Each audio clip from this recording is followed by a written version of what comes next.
Good afternoon, John. I'm glad to see you this week. How have you been? Okay, I guess. Oh no, why is that? Well, to be honest, I've been having sort of an identity crisis. Okay, would you be able to elaborate on that for me? Well, I've been struggling with my identity because I feel like I can't even be myself around other people anymore. I've been made fun of so many times at school for my skin color and my hair and my facial features. My parents tell me I should be proud of these things since they show my Native American heritage and they think they are beautiful. I used to think that too, but not anymore. Everyone thinks I look weird, so I guess I do. So, the kids at school are making fun of you for your prominent Native American features? Yeah, and I want to believe them, but my parents say to ignore it. Well, I think that your parents are right. Those kids at school do not know what is good or bad, or ugly or pretty. Everyone has their own preferences, and your features are beautiful, especially since they capture the beauty of Native American culture. Have you ever said anything to these kids before? Yeah, but when I do, I end up being the one who gets in trouble with the teacher, not them. I usually end up saying something really mean back. Like, what do you usually say? I've called Timmy Smith a fat piece of pound cake. That shut him up good. And you got in trouble for this, I assume? Yeah, I got sent to the principal, and Timmy got nothing, as usual. He always plays the victim after he makes fun of me. Wow. Well, I can definitely see how frustrating that would be since he's the one starting the problems by saying mean things to you, but you're the one who ends up in trouble, anyways. Have you ever heard of fighting fire with fire? Yeah, but I really don't know what that means. Well, when you fight fire with fire, you just increase the damage usually, making the fire bigger or scarier. You have to fight fire with water or sand to put it out. So, you're telling me I need to pour sand and water on Timmy and the other kids? No, it's not that literal. The saying is just figurative. It means you need to fight back by not fighting back. Kill them with kindness or nothing at all. If you simply ignore them, which I know would be very hard, then they'll just lose interest in hurting you.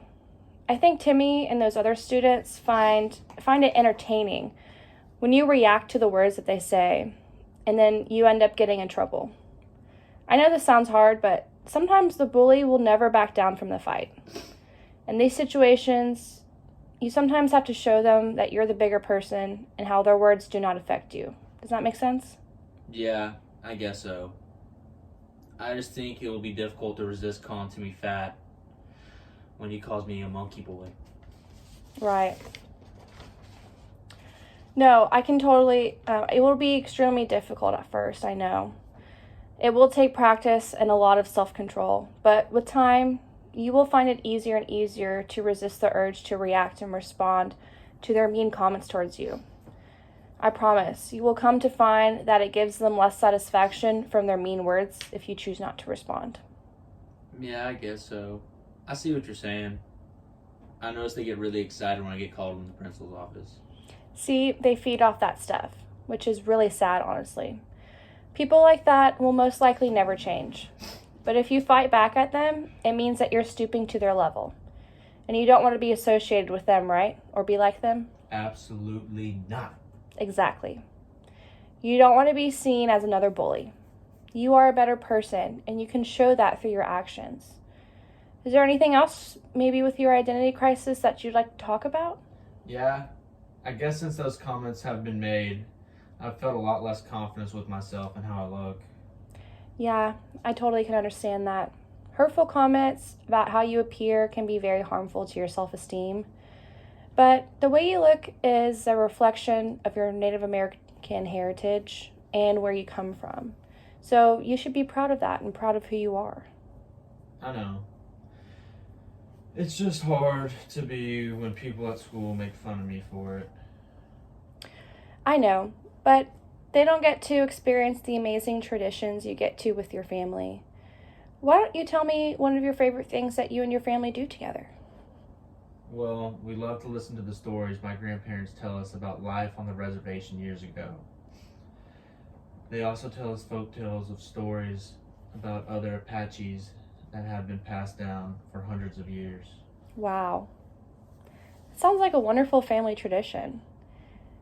When you're with your family and listening to those stories of your heritage, does that make you feel good? Yeah, I guess it makes me forget all those losers who make fun of me at school. Good. Well, I want you to picture your family sitting around listening to your grandparents telling stories next time the other boys at school say something mean about you. I want you to remember your heritage and how important your family is to you. I want you to remember your Native American features, your skin, your hair, and how many generations of brave people passed these features down to you. I know. It makes me proud to remember all of those things. I just wish I could remember them when I get mad at the other kids. You can. It will just take practice. Do you think you can work on that for the next few weeks? And maybe we could see if this progress is made with you not reacting or responding. I would inform your teacher also from now on to look out for those kids making those comments.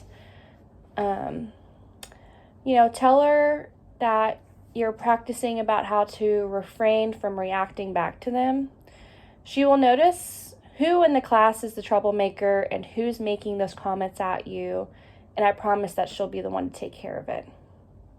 So, do you think that maybe for the next few weeks you could try out this exercise and we can track your progress, and whenever those kids say those mean comments to you, you can just think back to your family and to your heritage and remember to stay calm? Yeah, I think so. I at least want to try it. Well, I'm glad. Well, thank you, John, for coming in today, and I look forward to seeing you next week and to see how your love for your heritage will grow in the process as well. Well, thank you. I'll see you next week. All right, sounds good.